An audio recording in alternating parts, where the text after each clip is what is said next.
The Lord be with you. And with your spirit. A reading from the Holy Gospel according to Luke. Glory to you, Lord. Jesus came to a village, and a woman named Martha welcomed him into her house. She had a sister called Mary, who sat down at the Lord's feet and listened to him speaking. Now Martha was distracted with serving, and said, Lord, do you not care that my sister is leaving me to do all the serving by myself? Please tell her to help me. But the Lord answered, Martha, Martha, you worry and fret about so many things, and yet few are needed, indeed only one. It is Mary who has chosen the better part. It is not to be taken from her.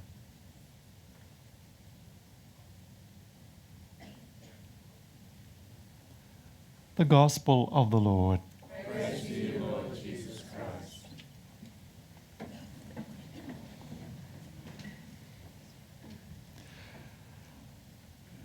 That Gospel is one that I think all of us know a lot about, on both sides of the coin, the Mary and the Martha. So I'm not going to talk to you about judging who's better or who's worse.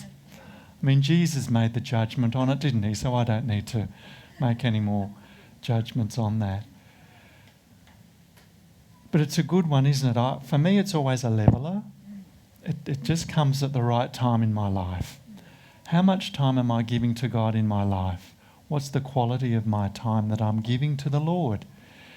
And when I'm being visited, when God visits me, the moment of my visitation, how am I? What position am I in? It begs the question, though, how busy are you? How busy are you? Seems that a lot of people, or most people, are really busy these days. I often ask people who I haven't seen for a while, how are you going? And you know what they say? I've been really busy. Yes. I haven't had a lot of time, I'm stressed, not enough hours in the day. And it's probably true, isn't it? It's probably true. They're very busy. Martha was busy. So a couple of thousand years ago, people were busy. Do you notice, though, in the first line of the Gospel, it said that Martha was the one that welcomed Jesus into the home. It was Martha. She was the one that was really, really attuned to this Jesus coming in. It wasn't Mary. Mary responded once Jesus was in there. But it was Martha, so her heart was in the right place. And I think that's the same with us today too. Our heart's in the right place. But we can get distracted with a lot of things like Martha did. My ministry involves a lot of administration. There's a lot of paperwork, there's a lot of things I have to get done in the beginning of the day and make sure I get it done at the end of the day. Otherwise, it's not going to be good for me the next day. And I'm always in a bit of a low state of anxiety to get things done. I reckon that a lot of you people would be in that same position, wouldn't you? You've got to try and keep on top of things during your day. Otherwise, the next day is going to be difficult. And I constantly have interruptions. People come ringing at the doorbell and they want things. And in my ministry, it's people who will drop in with a problem or with a question or a need that isn't answered in 5 minutes. It's a time to take them downstairs into the kitchen and say, would you like a cup of tea or coffee, and let them have a talk to me about issues that are important to them. After a couple of hours, I'll go up to the provincial, my boss, and I'll say, well, that was a waste. I'm so far behind. I've been interrupted again. And he said to me, Dominic, you have to learn one thing about being in this position. They are not interruptions. This is part of your ministry. The paperwork can be done another time. Your relationships with other people and theirs with you are more important. I know, and he said, I know that you're a paperwork person, but you've got to learn to respond to people when they come and give them the time that they need. It's a constant struggle for me. It's a constant struggle to give people that time. It's the same when God comes into my life.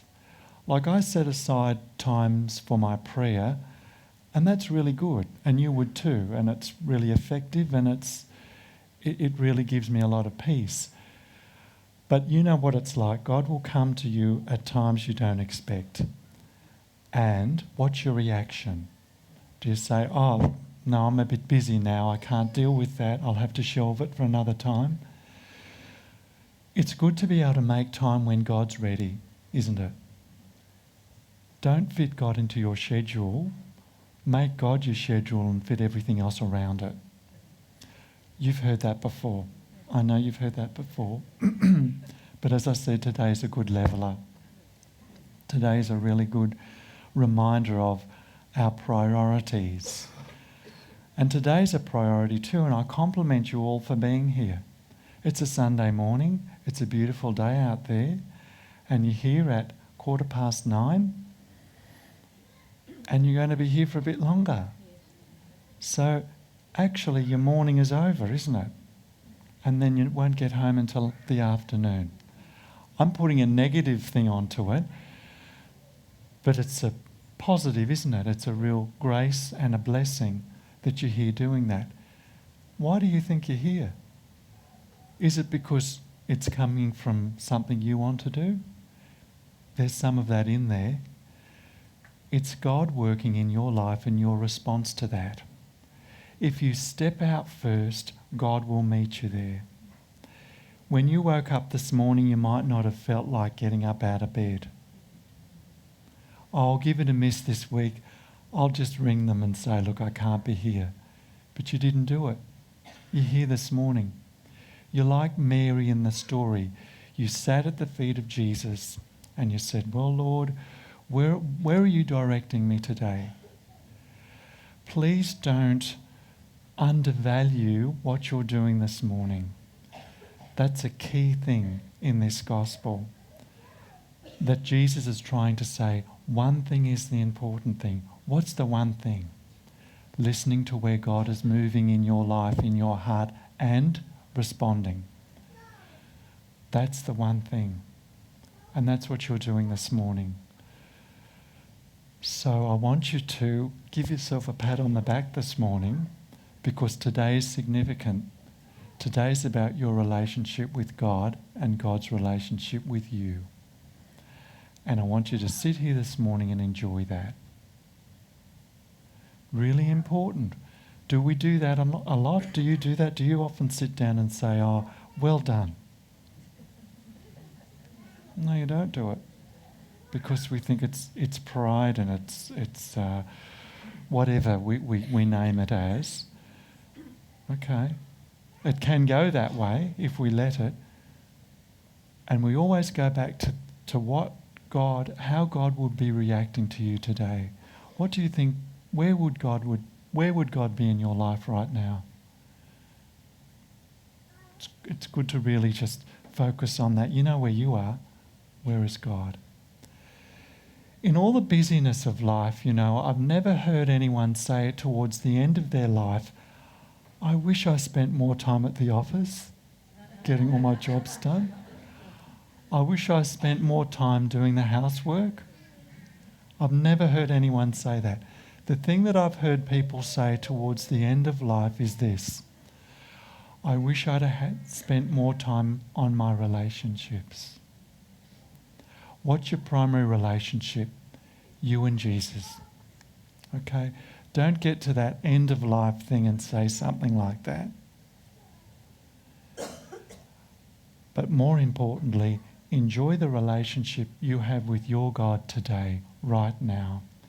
Because I'm looking around today and I'm seeing a lot, or not a lot, but a number of empty seats. Let's pray for those people who haven't responded. You're the ones that have. So So I'm going to invite you this morning just to sit with that for a few moments, not about where you are, where your heart is with God. I want you to think about, I want you to try to discern, what is God's response to you sitting where you are this morning? What do you think God would be saying to you? And see where that leads you. Nothing might come it's possible, for the few minutes, but just during the Eucharist, what is God's response to you this morning, sitting here, being here, giving God praise and loving God and strengthening your relationship?